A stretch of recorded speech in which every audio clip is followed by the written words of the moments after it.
غیر مرئی لشکر ہے اس کے خلاف جہاد.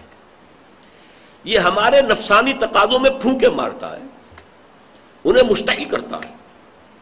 یہ شیطان ہمیں ورغلاتا ہے، برے راستے کو مزین کر کے دکھاتا ہے. یہ شیطان ہمارا دشمن ہے. ان شیطان لکم عدو فاتخذوہ عدوا، مثبت انداز میں فرمایا گیا یہ شیطان جو ہے تمہارے لیے دشمن ہے، تم بھی تو اسے اپنا دشمن سمجھو، تم تو اسے دوست بنائے بیٹھے ہو. چنانچہ یہ شکوے کا انداز بھی سورہ کہف میں آ گیا ہے، افتتخذونہ وذریتہ اولیاء من دونی وہم لکم عدو بئس للظالمین بدلا. کیا تم نے اس شیطان لعین کو، ابلیس کو، اور اس کے جو بھی ایجنٹ ہیں، چیلے چانٹے ہیں، ان کو اپنا دوست بنا لیا ہے مجھے چھوڑ کر؟ تو ظالموں کے لیے جو ہے بدل، یہ بہت ہی برا بدل ہے جو انہیں حاصل ہوا ہے. میری دوستی، میری ولایت کو چھوڑ کر انہوں نے شیطان کے ساتھ دوستی کاٹی. تو شیطان کے خلاف جنگ، اور شیطان وہ ہے، ایک طرف قرآن مجید کہتا ہے ہوا یراکم ہوا وقبیلہ انہ یراکم ہوا وقبیلہ من حیث لا ترونہم.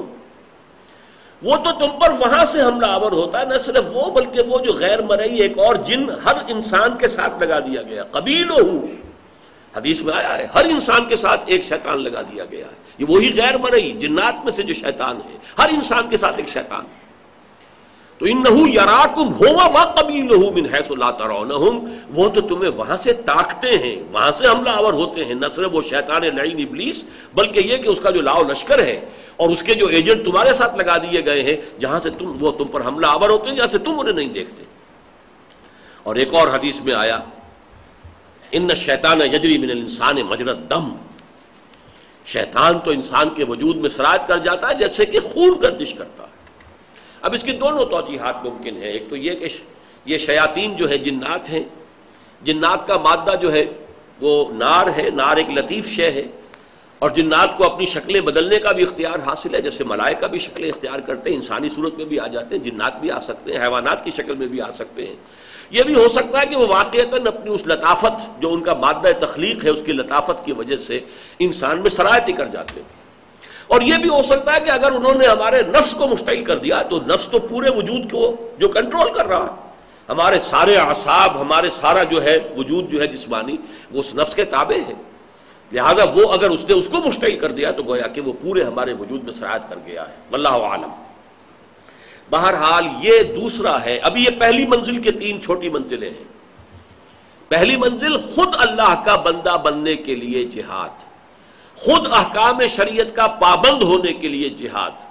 جہاد سب سے پہلے اپنے نفس کے خلاف. ای الجہاد افضل یا رسول اللہ ان تجاہد نفسک فی طاعت اللہ. دوسرا جہاد ان شیاطین کے خلاف. تیسرا جہاد، کوئی معاشرہ اگر بگڑ گیا ہے، اس کے رجحانات غلط ہو گئے ہیں، تو اس کا ایک دباؤ ہوتا ہے جو انسان کو اسی غلط رخ کی طرف لے جانا چاہتا ہے. ہر شخص کو ذاتی طور پر بھی اس کا تجربہ ہوگا. کوئی موب کسی ایک رخ پر جا رہا ہو تو اس رخ پر چلنا بہت آسان ہوتا ہے، لیکن اس کے خلاف چلنا، اس کے لیے بڑی مشقت کی ضرورت ہے، محنت کی ضرورت ہے. یہ بھی ہو سکتا ہے کہ آپ بڑا زور لگا کر 2-4 قدم ایک طرف جائے اور پھر کوئی ریلا آئے اس موب کا، اس ہجوم کا، اور وہ آپ کو دھکیل کر پھر 10 قدم پیچھے لے جائے.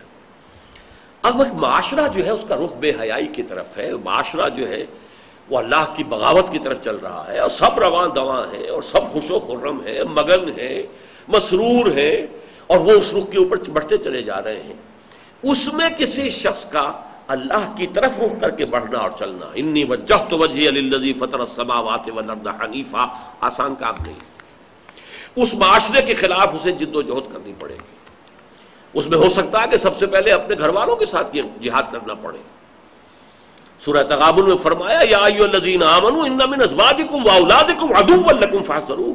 اے اہل ایمان ہوش میں رہو، ہوشیار کہ رہبر دم تیغست قدم رہا.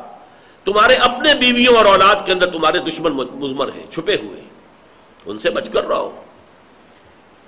اور پھر یہ کہ فتنہ ہے اولاد بھی اور مال بھی. یہ ساری چیزیں جو ہے یہ گھر سے شروع ہو جائے گا، اور پھر رشتہ داری ہے، برادری ہے، اس کا معاملہ ہے، آخر شادی بیاہ کرنا ہے، آخر اسی معاشرے میں رہنا ہے، اس کے رسوم یہ ہے، اس کے رواج یہ ہے، کیسے کٹ جائیں اس سے. یہ دباؤ جو ہے، اب 2 ہی راستے ہوتے ہیں زمانہ بات و نہ سعادت.